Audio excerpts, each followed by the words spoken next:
పాటు హంగులన్నీ పటాయించనా రెచ్చిరేగు కుర్రదాన్ని కుమాయించనా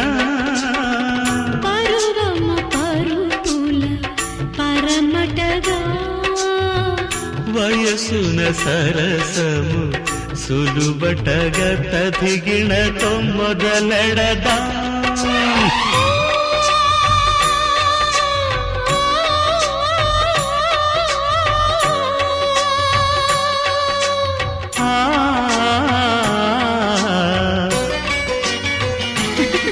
నీ నవ్వే చాలుపు బంతి చామంతి